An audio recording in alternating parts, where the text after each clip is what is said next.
Je vous présente tous Xavier Renoux, que moi je connais pour autre chose, hein. On pourra peut-être en parler, je sais pas si on aura trop le temps de ça, mais là je t'invite, je te ressors des placards, un bouquin que t'as écrit et que t'as participé à écrire en 2011, c'est ça? La privatisation de la violence. Nos chemins se sont croisés sur la question de la chasse, mais je suis intervenu dans pas mal de domaines. Je suis un militant, on va dire, internationaliste de la solidarité, de l'égalité, de la justice. Bon. Mon premier centre d'intérêt, ça a été les questions de France-Afrique, ce que la France fait en Afrique, de mal, la politique africaine de la France. Et Ouais. c'est dans ce cadre-là, et dans le cadre aussi de la lutte contre l'extrême droite, que j'ai croisé le chemin des mercenaires, c'est la raison, je crois, de ton invitation. Ce bouquin, je vois que tu l'as rédigé avec Philippe Chaplot, Wayne Madsen, François-Xavier Verschave.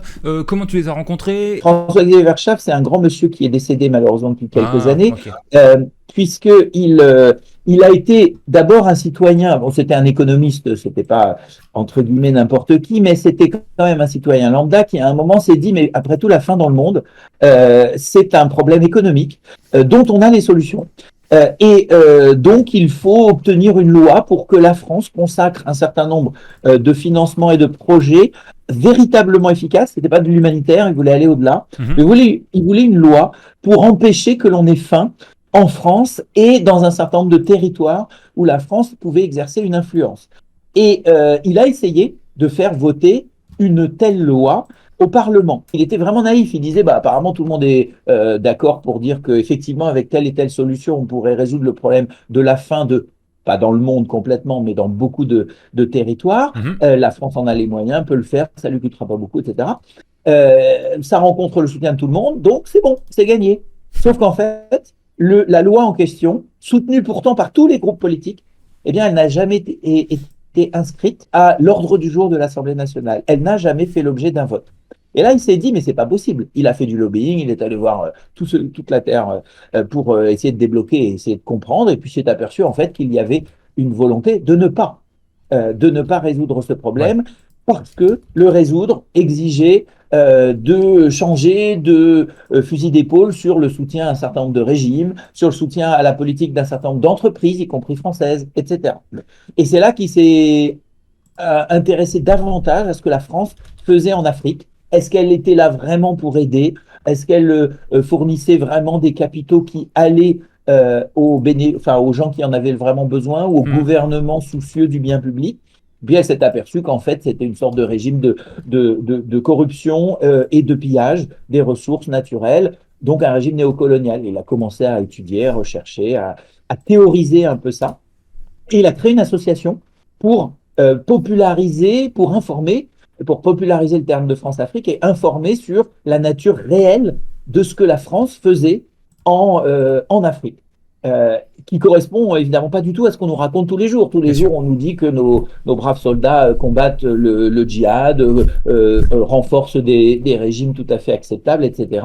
C'est faire peu de cas du fait que nous avons accompagné le dernier génocide du XXe siècle au Rwanda, que nous avons soutenu un certain nombre de coups d'État, des régimes abominables, etc. Donc, c'est ça c'est le type ordinaire qui, à un moment, tire un fil, Mhm. François-Xavier Verschaff, tire un fil, et en fait, continue de tirer, Il y a tout sans qui vient. s'arrêter. Ouais. Là où d'autres auraient lâché l'affaire en disant, bon, il y a un mur, je peux rien faire. On va commencer pour expliquer aux gens de manière simple. Qu'est-ce qui différencie juridiquement, une boîte de vigile privé, tu vois, qui pourrait parfaitement, enfin, qui pourrait agir, faire usage de violence dans un certain cadre, en France, par exemple, tu vois, au service d'entreprise, et Oui. une SMP, une société militaire privée, où, ce que j'ai compris, eux, ils n'ont pas le droit d'agir en Occident, c'est que dans certains pays qui les interdisent pas. C'est quoi la différence juridique entre les deux? En fait, aujourd'hui, il n'y a plus de différence. C'est-à-dire que on a créé une catégorie juridique depuis le début des années 2000 Mhm. qui est l'entreprise de services de sécurité et de défense, ESSD, qui Ok. réunit, comme son nom l'indique, des entreprises de sécurité, les boîtes de vigile dont tu parlais, Mhm. et d'autres entreprises, on parle que d'entreprises, là, de personnes morales, qui peuvent proposer d'autres services. Ces autres services sont de caractère militaire, mais elles n'ont pas le droit, ces entreprises, de faire la guerre. C'est-à-dire l'acception classique du mercenariat, un type qui prend un fusil et qu'on paye pour aller faire la guerre, Mhm. ça n'est pas officiellement ce qu'elles ont le droit de faire. Elles ont le droit de faire 3 activités qui sont nécessaires à l'effort de guerre, qui sont nécessaires à la guerre, mais qui ne sont pas directement la guerre. Le combat, ok. Premièrement, la logistique.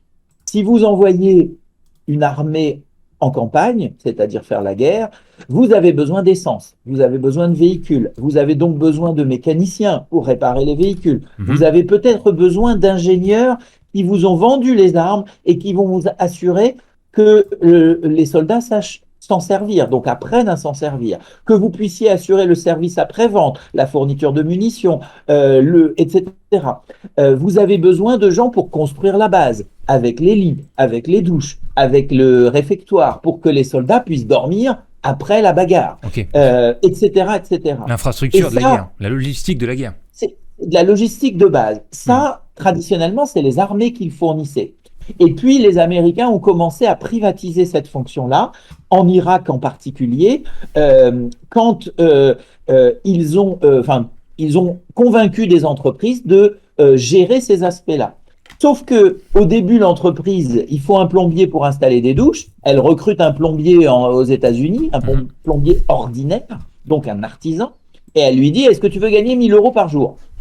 Bon, le gars, il réfléchit pas très longtemps, s'il n'a pas trop de famille, tout ça, s'il n'a pas trop d'idées de ce que c'est que l'Irak ou de ce que c'est qu'une guerre, et qu'on lui dit bien: mais t'inquiète, tu vas pas faire la guerre, tu vas faire juste des douches. Ok, je signe. Bon, il se dit: bah pas de problème, le décor est un peu exotique, mais je vais construire une douche. Donc ça, je sais faire. Raccorder des tuyaux et des arrivées d'eau. Et puis un jour, on lui tire dessus. On lui tire dessus. Bah oui, parce qu'il y a des ennemis. Des Irakiens qui sont pas très contents que les Américains arrivent dans leur pays et que la douche, bah, elle est devenue stratégique. Le plombier, il est devenu stratégique. S'il n'y a pas de douche, il n'y a pas de soldat. Parce que le soldat qui prend pas de douche, il sent mauvais, il va mal et il refuse de faire la guerre. Et ce que je vous dis, c'est authentique, c'est qu'à un moment, il y a une entreprise privée qui était en charge de construire justement les douches et les salles de bain d'un camp, d'une base militaire américaine au début de la guerre en Irak, quelque part dans le désert irakien. Et les plombiers se sont mis en grève pour demander de meilleurs salaires, une meilleure protection, je ne sais quoi. Et pendant 6 mois, la grève a duré parce que le gouvernement américain n'a pas voulu céder avant 6 mois. Et pendant 6 mois, comme il n'y avait pas de douche, eh ben, on n'a pas amené de soldats. Et les quelques soldats qui étaient là refusaient d'aller se battre parce qu'ils ne pouvaient pas prendre de douche. Le plombier ordinaire aux États-Unis, vous le prenez, vous l'amenez en Irak, au milieu d'une guerre, bah, tout d'un coup, c'est plus un plombier ordinaire. Et pourtant, c'est toujours un plombier. Sauf qu'il est vachement mieux payé et il devient une cible. Alors, comme il est une cible et qu'il ne veut pas mourir, mais qu'il veut quand même être bien payé, donc rester, bah, il va prendre un uniforme et il va prendre un revolver. Et puis, il va prendre des mesures de protection. Et en fait, il va ressembler à un soldat. Sauf que il dépend pas de l'armée. Il est juste un fournisseur, un prestataire de l'armée. Alors, je parlais de la logistique, il y en a 2 autres. Il y a le renseignement. Le renseignement, c'est le boulot des espions. Il y a un service public de l'espionnage, qui est composé de plusieurs DGSE et autres. Ouais. Mais aussi, après tout, pourquoi ne pas payer? Parce que, après tout, les services secrets le faisaient déjà. Des correspondants locaux, des correspondants étrangers, des boîtes dont le métier va être de recruter des espions. Et puis comme ça, si l'espion il se fait attraper, bah au moins, c'est pas grave. Là, on va se dire: bon non, c'est un employé d'une boîte privée. Oui, on avait un contrat avec cette boîte, mais c'est à l'entreprise de gérer ces bonhommes. Donc l'espionnage. Troisième axe, troisième domaine de compétence de ces boîtes de services privés presque de guerre, mais pas de guerre tout à fait, c'est le conseil. Et là, on est encore plus proche. Le conseil en stratégie, le conseil en guerre. C'est-à-dire qu'en fait, le mercenaire employé par l'entreprise privée à laquelle nous allons sous-traiter, nous, c'est-à-dire le gouvernement de notre pays ou le ministère de la Défense en particulier, ou l'armée française va sous-traiter, eh bien cet employé-là, il est finalement comme un officier, comme un expert, comme un conseiller militaire. Il ne va pas donc être sur le champ de bataille à tirer, mais il va être dans un bureau, pas très loin du champ de bataille, ou avec des écouteurs, avec un ordinateur, ou à l'état-major, et il va donner les conseils, il va donner les mouvements, il va peut-être organiser la formation La formation, c'est un quatrième axe, mais qui est très lié au conseil. Et ça, c'est un enjeu très important pour des armées de pays pauvres. Pour les armées de pays riches, c'est un peu moins crucial, mais pour les armées de pays pauvres, il y a un énorme marché parce que les pays pauvres ont moins les moyens de bien former leurs officiers, ceux qui sont traditionnellement en charge d'encadrer, de définir la stratégie, d'accompagner, de former. Et donc, la perspective de pouvoir se payer des conseillers venant des pays les plus riches et souvent passer par les armées les plus riches, des pays les plus riches, où on a les meilleurs équipements, les meilleures formations, des armements super sophistiqués, etc., bah, ça peut être très précieux. Ça devient en anglais, c'est force multiplier, des multiplicateurs de force. C'est-à-dire que si vous avez 10 soldats mal équipés, mal formés, et un officier qui est pareil, qui vient du même village, et que vous les envoyez à faire la guerre, ils vont se faire décimer. Si vous mettez maintenant un conseiller militaire très bien formé, eh bien, il va peut-être utiliser ses contacts pour vous avoir des meilleurs armements. Il va être en tout cas en capacité, probablement, pas toujours, et s'il est bon, mais c'est en tout cas le service qu'il se propose de vendre, il va être en mesure d'augmenter la force de vos 10 bonhommes. Vos 10 bonhommes vont être plus efficaces sur le terrain. Donc ça, c'est un service très lucratif. Donc voilà, juridiquement, il n'y a pas de différence entre la sécu et la défense parce que la guerre elle-même est toujours interdite. Le mercenariat au sens très classique du terme, j'ai une arme et je me bats en fonction de ce que mon employeur du moment m'a dit de faire, eh bien ça reste interdit. Ça reste interdit en France ou dans le monde entier? Alors, je parle de la France. Pardon, je parle de la France. Oui, c'est ça, parce qu'en Afrique, on voit beaucoup ça par contre.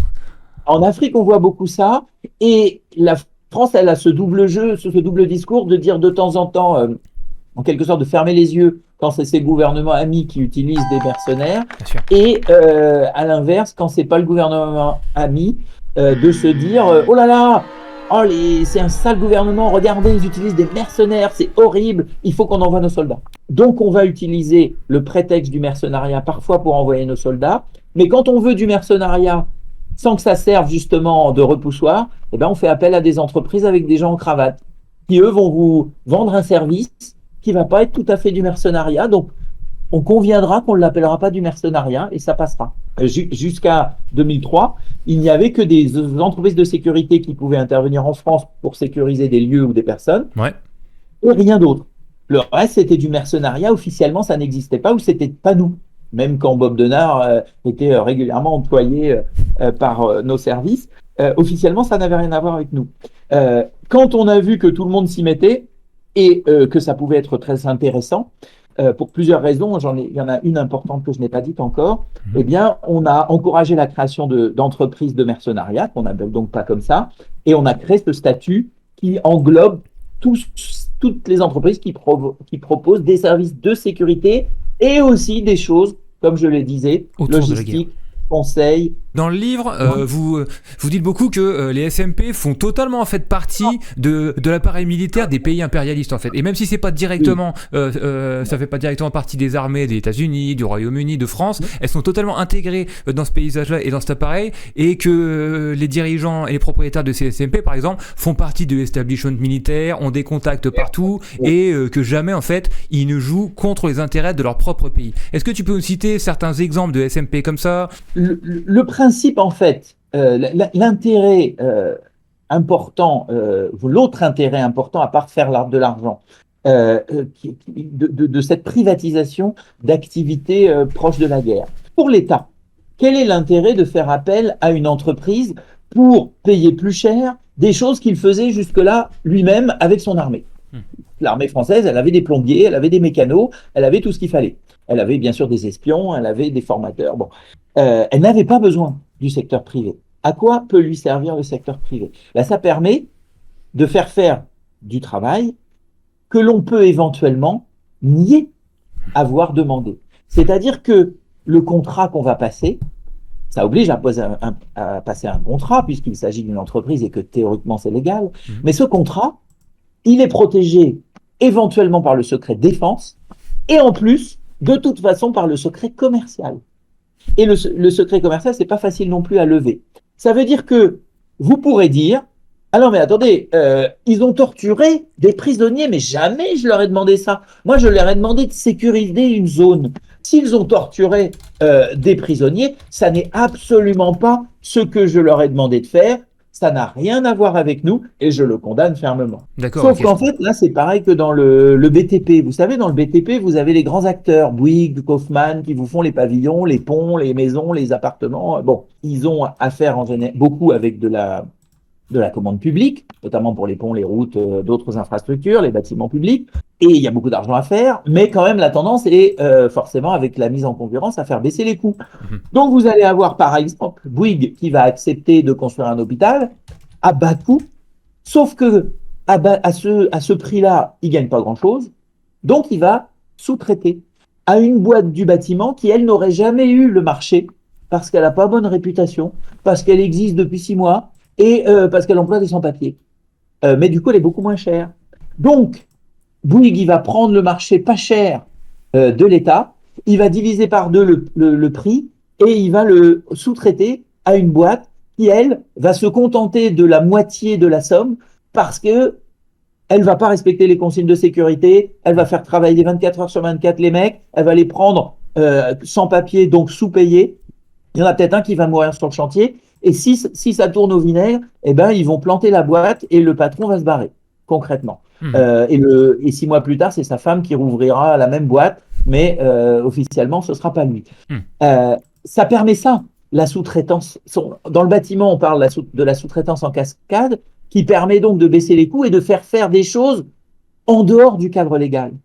Avec les sociétés militaires privées, c'est la même chose. Le gouvernement français, comme le gouvernement américain, anglais, les Russes évidemment, et plein d'autres, eh bien, ils sont en mesure de faire appel à des acteurs privés pour faire du sale boulot, tout en officiellement leur demandant de faire du bon boulot.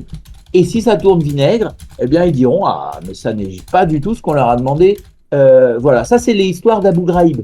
Ouais. Abu Ghraib, vous vous souvenez, l'Irak, prison américaine. On découvre que les matons, les interrogateurs de prisonniers, eh bien, les humilient et les torturent. Les humilient en les faisant manger dans des gamelles par terre, en les promenant à la laisse comme des chiens, tout nus, en posant avec eux comme si c'était des trophées de le lion qu'on avait abattu à la chasse, etc. Et puis les torturent. Euh, et puis quand ça éclate mondialement, cette information, on torture dans la prison américaine de Abu Ghraib en Irak. Eh bien, le gouvernement américain nous dit attendez, ça n'est pas une prison américaine, c'est une prison privée. Les gens qui vous avez vus ne sont pas, ils ont l'air de soldats américains, ils ont les uniformes américains, mais c'est des uniformes qu'on a loués à l'entreprise qui a le contrat. Ça n'est pas nous. Et en aucune manière, nous avons demandé à cette entreprise avec laquelle nous avons passé contrat de torturer et d'humilier de la sorte. Mais donc, du coup, ça permet Ouais. de contourner les lois économiques et les lois de la guerre aussi. Voilà. Et là-dedans, on retrouve éventuellement les mercenaires des années, alors pas des années 60-70, ceux-là sont trop vieux, mais des années 80-90 et qui viennent aussi des milieux d'extrême droite. Parce que là, il y a du sale boulot à faire. Mais la frontière est très ténue. Parce que Mhm. la première entreprise qu'on peut vraiment appeler entreprise militaire privée, société militaire privée, etc., c'est Executive Outcome.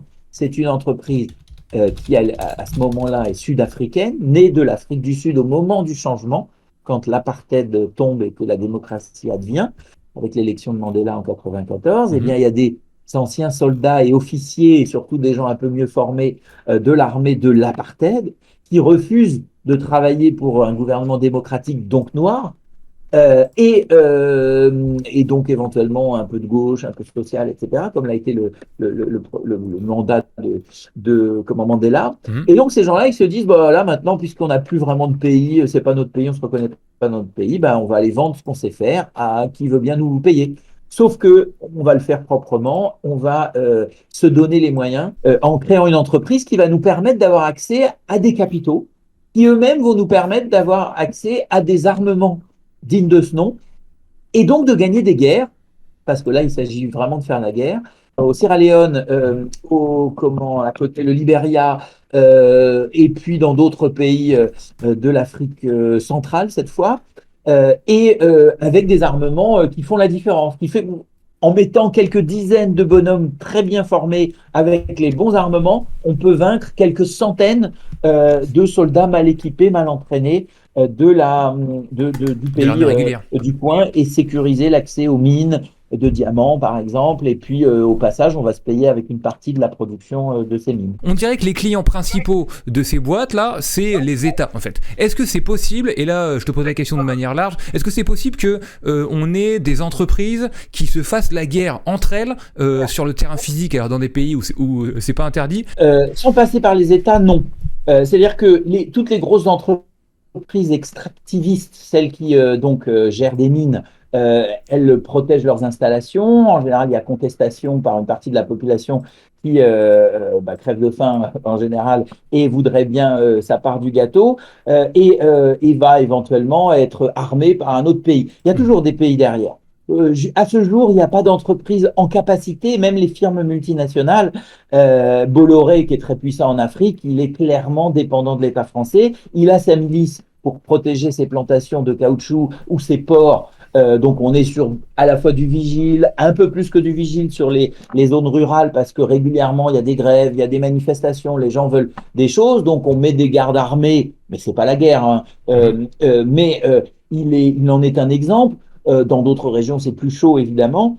On n'a pas vu des entreprises se faire la guerre directement. En revanche, elles se font la guerre par État interposé, c'est-à-dire que au Libéria à la Sierra Leone dans les années 90 et début 2000, pour l'accès aux richesses de ces pays, il y avait un conflit, une concurrence entre les entreprises de la sphère d'influence de la France et les entreprises de la sphère d'influence américano-anglaise, américano-britannique. Et donc, on avait des entreprises minières extractivistes sur place avec des milices, on avait des groupes mercenaires faisant des interventions. Il n'y avait pas d'affrontement direct. Les seuls affrontements directs, vraiment, ça a été autour de la guerre des Grands Lacs, je vais y venir juste après. Mais il n'y a pas l'entreprise. Elles essaient de se prendre les mines respectivement, mais officiellement, ce n'est pas de l'engagement direct. Ça passe par des groupes locaux, des guérillas mercenaires en fait, mais avec des locaux, qu'on va soutenir par des mercenaires, cette fois d'entreprises militaires privées, et donc on va être dans une sorte de guerre indirecte.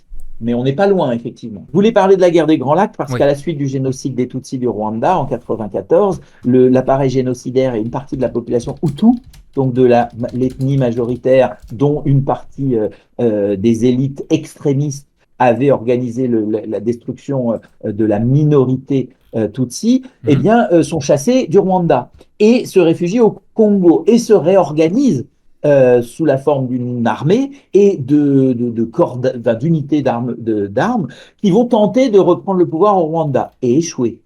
Et à défaut d'espérer encore reprendre le Rwanda, ces groupes-là vont essayer de mettre la main sur les richesses de l'Est du Congo, qui sont très nombreuses. Il y a beaucoup de choses, de la bauxite, de l'or, de tout ce que vous voulez, de l'uranium, plein de choses, des diamants, tout ce qu'on veut. Donc, ils vont essayer de mettre la main sur ces richesses. Et puis, le Rwanda, à un moment, va vouloir les détruire à leur tour, envoyer le nouveau Rwanda, envoyer des soldats là-bas. Bref, ça va devenir un conflit international parce que le Rwanda va venir avec l'Ouganda, va être soutenu par un tel, en gros les Américains et les Anglais, qui vont eux-mêmes envoyer des mercenaires ou des soldats de leurs armées à qui ils vont dire « là tu déposes l'uniforme, t'es noir, donc ça va passer, ça va faire couleur locale », c'est vraiment ça, hein.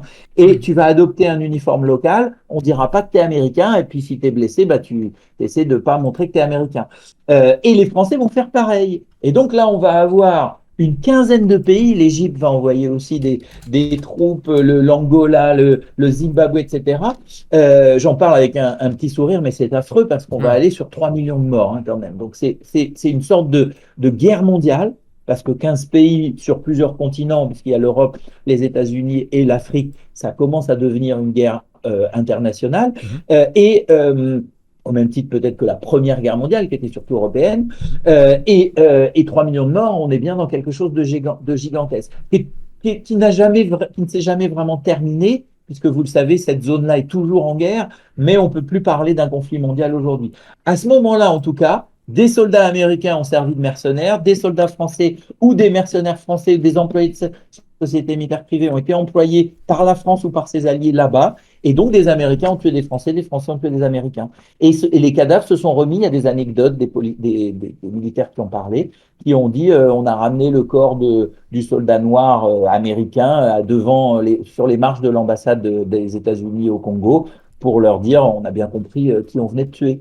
Mais c'est resté entre pays amis. Donc la France dit, je ne sais pas si c'est toujours le cas, mais dit officiellement ne pas faire usage de SMP. Mais pourtant, pendant la guerre en Libye, on a vu l'épisode avec le CECOPEX, et qui était dénoncé d'un côté et pas de l'autre. On connaît aussi Bob Denard. Qu'est-ce que tu penses de cette politique de la France qui officiellement n'assume pas, comme les Américains le font en tout cas, de faire usage de SMP? C'est très faux, bien sûr.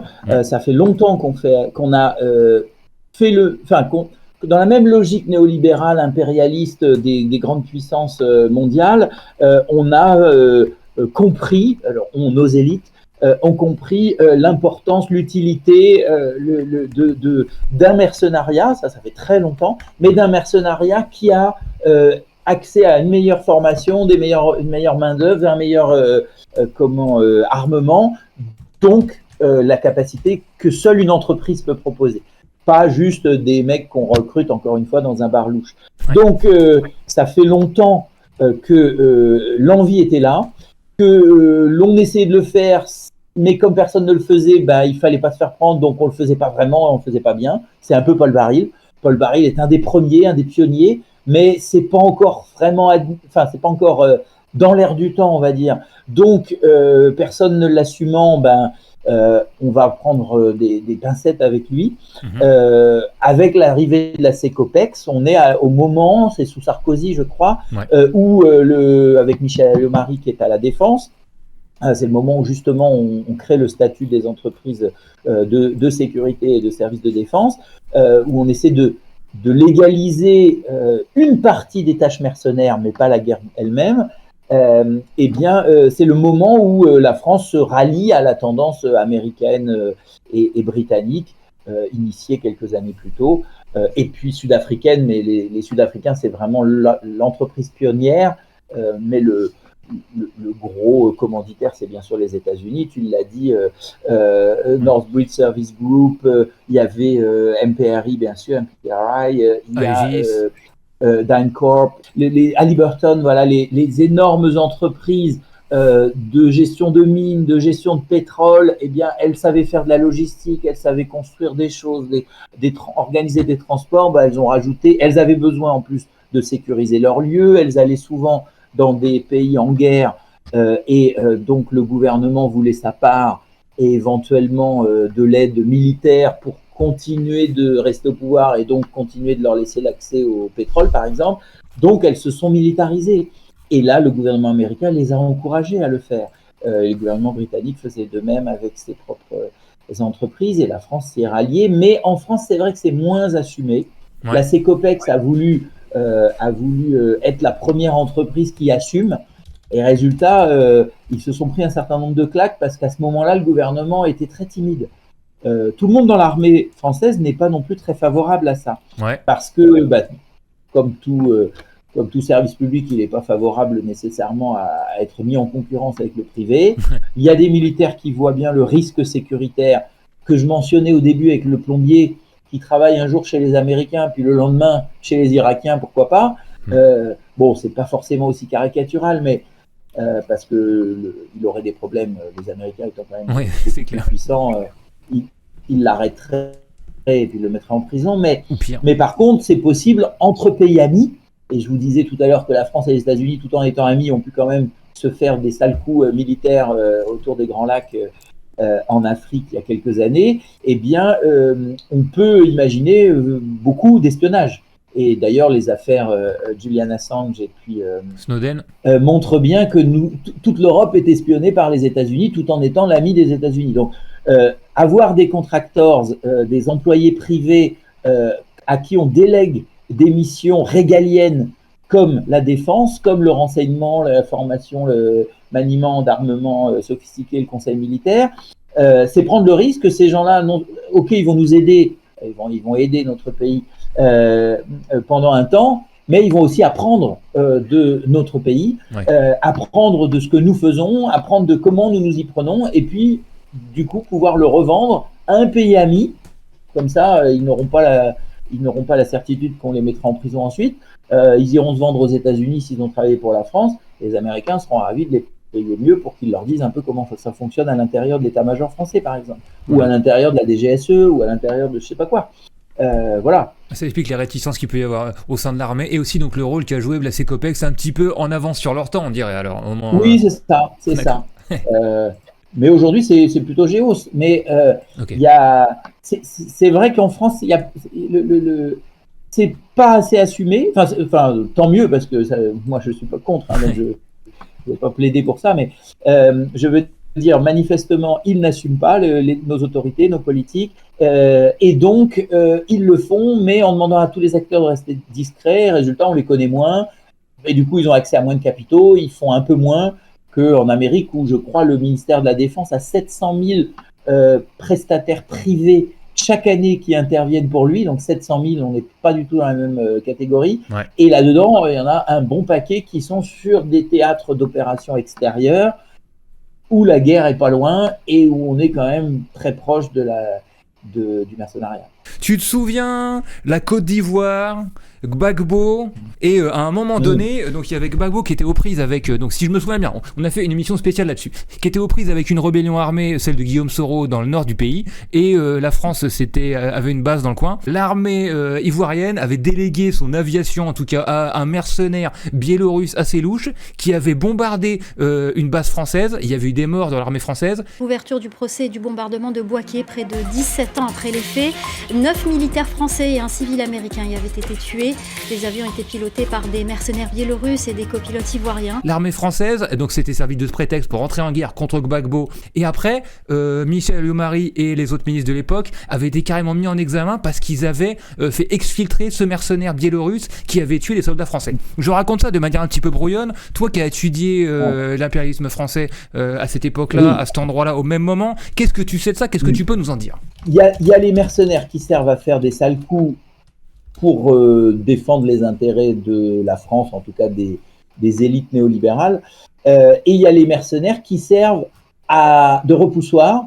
Donc on va éventuellement organiser un truc de mercenaires dans un pays et dire « Oh là là, il y a des mercenaires, il faut vite qu'on aille défendre les populations contre ces affreux mercenaires en envoyant nos propres soldats. » Souvent les coopérants français, vous savez qu'il y a des Français partout, et bien souvent, et c'était Chevènement, ministre de la Défense, qui l'avait reconnu sur une commission parlementaire, les coopérants servent un peu la coopération, mais servent surtout le jour où, alors ça dépend des pays bien sûr, mais le jour où un pays un peu instable, mais ami de la France, s'effondre, eh bien le coopérant, il sert de prétexte à l'envoi de troupes.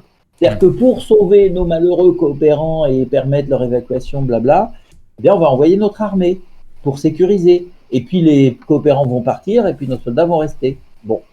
Eh bien, les mercenaires, ça sert un peu pareil à ça. Et moi, ce que j'ai entendu, c'est qu'il y a eu un peu les deux en Côte d'Ivoire. Il y a eu le gouvernement Gbagbo qui a employé des mercenaires. Il y a la France qui a envoyé par l'intermédiaire de... je ne sais plus qui, mais je ne sais plus si c'était la Biélorussie, un autre pays, des mercenaires, pour un moment s'offusquer qu'il y avait ces mercenaires et dire « Oh là là, il faut envoyer vite nos soldats ». Et sur cet aspect-là, j'ai un petit élément supplémentaire parce que on peut toujours fantasmer cette logique complotiste, mais si on n'a pas les éléments de preuve, bon, on est prompt à imaginer parfois des complots et il n'y en a pas. Mais là, qu'est-ce qui fait qu'on sait le lien entre ces mercenaires et la France? Eh bien, en tout cas pour ma part, parce qu'il y a eu d'autres choses et je ne me souviens pas tous les détails qui étaient sortis quand même un peu dans la presse par moment, mais il y a quelque chose il y a un nom qui était sorti, c'était Richard Rouget. Richard Rouget, il se trouve que je le connaissais. Je le connaissais pour deux raisons. La première, c'est que je l'avais rencontré en faisant ma thèse sur le GUD, parce qu'à 20 ans, il était au GUD. Et à 30 ans, il était mercenaire avec Bob Denard. Et à 40 ans, il s'était planqué en Afrique du Sud quand c'était encore l'apartheid. Je vous la fais 20 ans, 30 ans, c'est plus subtil que ça, mais c'est à peu près cette idée-là, de parcours de carrière. Il s'est réfugié en Afrique du Sud quand c'était encore l'apartheid et quand, avec Bob Denard, ils ont été chassés des Comores. Où la France leur avait demandé de faire un coup d'État. Bon, ils avaient pris le pouvoir aux Comores, sauf qu'à un moment, les Comoriens les ont foutus dehors. Donc, la France ne pouvant pas assumer que c'était nos mercenaires et qu'ils obéissaient à nos ordres, eh bien, on lui a demandé de se faire oublier dans un beau pays lointain, et c'était l'apartheid, comme c'était un type d'extrême droite, c'est le pays qu'il a choisi. Et la France collaborait avec l'apartheid, bon, c'est un autre sujet, mais donc, on a dit gentiment à l'apartheid, est-ce que vous pouvez nous rendre un service? Pas de problème. Donc, Richard Rouget se retrouve là-bas. Et puis, je retrouve sa trace parce qu'il ouvre un business de chasse de luxe. Alors, la chasse de luxe, c'est la chasse aux gros mammifères. En gros, on permet à des gens très riches venus d'Occident, en général, parfois de Russie, des millionnaires, des oligarques, des trucs comme ça, de venir flinguer des malheureux lions, des malheureux rhinocéros qui sont dans un parc, juste pour faire une photo et le ramener et le mettre sur la cheminée. Et il vend ça très cher, il organise tout, et donc il a un site et tout, et je retrouve son nom, je corresponds avec lui, je lui dis je me suis intéressé à votre première vie, puis à votre deuxième vie, première vie au GUD, deuxième vie aux Comores, je découvre votre troisième vie d'entrepreneur, bon ok, on parle de plusieurs choses, on parle de l'assassinat du 6 septembre en France, parce qu'il y avait aussi un petit lien entre la France et l'apartheid, etc. Bon voilà, je découvre donc qu'il est en Afrique du Sud, qu'il fait ça. Et puis un peu plus tard, il y a cet événement en Côte d'Ivoire où des hélicoptères conduits par des mercenaires bombardent une position française qui officiellement, à ce moment-là, sert de force d'interposition entre le gouvernement qui représenterait soi-disant le sud du pays, de la Côte d'Ivoire, et les forces de Guillaume Soro et d'autres du nord, et mes forces de paix. Sauf que là, ils sont bombardés, nos malheureux soldats, et il y en a qui meurent, et donc ça sert justement à Michel Alliot-Marie à crier aux mercenaires, à dire « Oh, regardez, c'est affreux, il y a même eu des morts, il faut vraiment qu'on envoie nos soldats, et il faut vraiment que le gouvernement Gbagbo, parce que bien sûr, il est mis en accusation tout de suite, ce sont les mercenaires de Gbagbo, etc. » Bon. Et puis, un peu plus tard, je découvre qu'il y a le nom de Richard Rouget qui sort dans la presse en lien avec ces hélicoptères, c'est lui qui les a vendus, machin et tout. Et là, je me dis, Richard Rouget, depuis qu'il est au GUD, il travaille pour les services secrets français. Donc, est-ce qu'il aurait arrêté? Et bizarrement, on le retrouve quand même à fournir des hélicoptères qui bizarrement tirent sur la France, tirent sur des soldats français, alors que depuis tout le temps, il travaille pour la France? Ou alors, est-ce que c'est la France qui lui a demandé de tirer sur les soldats français? Ouais.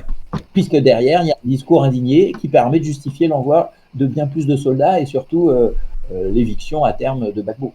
Une dernière question qui était posée par quelqu'un du chat. Tu semblais être assez critique et en tout cas mettre des doutes sur le rôle de la présence de l'armée française au Sahel, par exemple, pour combattre les djihadistes, etc. Oui. Quelqu'un te demandait ce que tu pensais de ça. Est-ce que c'était vraiment sérieux ou est-ce que c'était juste pour défendre les mines quand François Hollande était président de la République et que les opérations ont commencé à se déployer là-bas, on est censé combattre le djihad. Sauf que quand il est allé, je ne sais plus si c'était à Noël, féliciter, soutenir, encourager nos braves soldats qui combattaient contre le djihad, il leur a dit un truc complètement hallucinant, qui a été rapporté par le Canard enchaîné, donc voilà, et moi je m'en suis servi pour un bouquin. Il a dit, alors je vous le redis de tête, c'est pas les mots exacts, mais c'est presque aussi évident que ça, c'est à quoi vous servez? Vous servez certes à lutter contre le terrorisme, c'est bien. Vous servez aussi à montrer la supériorité de nos armes. Et grâce à vous, on va en vendre.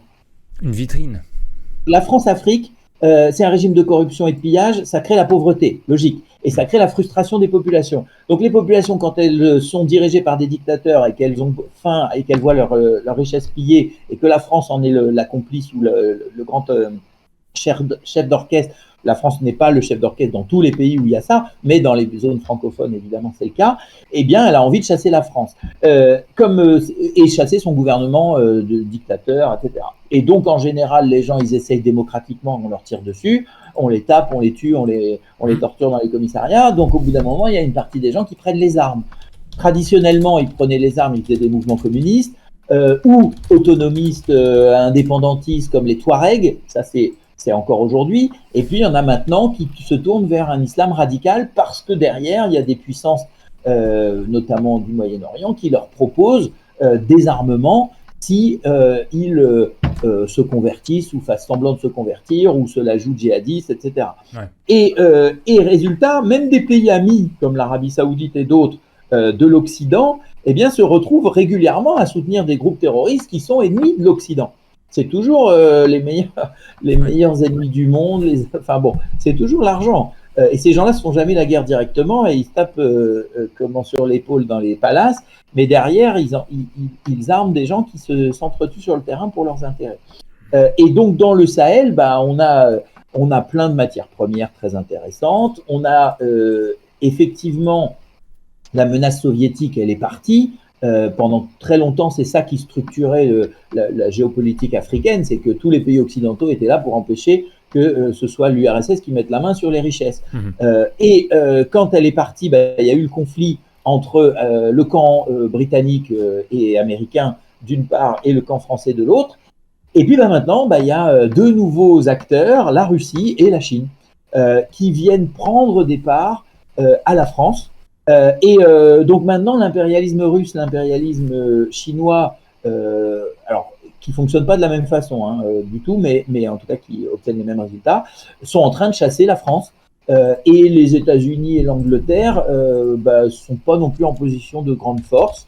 Mais donc voilà, en tout cas, c'est toujours le même principe, c'est que les grandes puissances cherchent à mettre la main sur ce qui est de plus en plus indispensable au capitalisme numérique et à la transition écologique, en tout cas pseudo-écologique, mais en tout cas celle qu'il faudra quand même faire s'ils veulent sauver le capitalisme et si nous on veut sauver un peu de la planète, c'est qu'il va falloir justement des terres rares, des minerais rares, et on n'en trouve pas beaucoup, mais on en trouve beaucoup en Afrique. La lutte contre le djihad, c'est un prétexte, c'est plutôt la lutte contre les opposants à nos amis.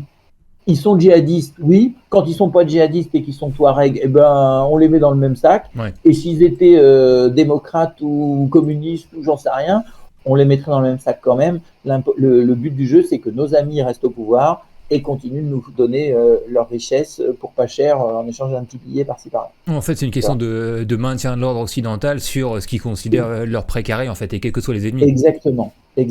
D'accord, ok. Exactement. J'avais encore 1000 questions, ne serait-ce que sur l'Afrique, et encore, on n'a même pas défriché ce qui se passe en Ukraine en ce moment, avec des soldats occidentaux, ex-anciens soldats français, mais en fait, qui vont se battre quand même pour les intérêts de l'Occident. Bref, on pourrait parler de ça pendant des heures. On était en train de parler avec Xavier Renou, qui a dirigé la rédaction de ce super bouquin sur les mercenaires et les armées privées dans le monde. Je vous le recommande. J'ai vu quelqu'un dans le chat qui l'avait reçu. Ah, tu l'as aussi. Il est toujours disponible sur la boutique militante, un site de commerce militant, auprès de votre libraire si vous le commandez, et puis auprès de l'éditeur Agon, excellent éditeur de Chomsky et d'autres. Merci à tous, merci de ton invitation. Normal, écoute. Et puis à bien. À la prochaine, Xavier. Merci beaucoup.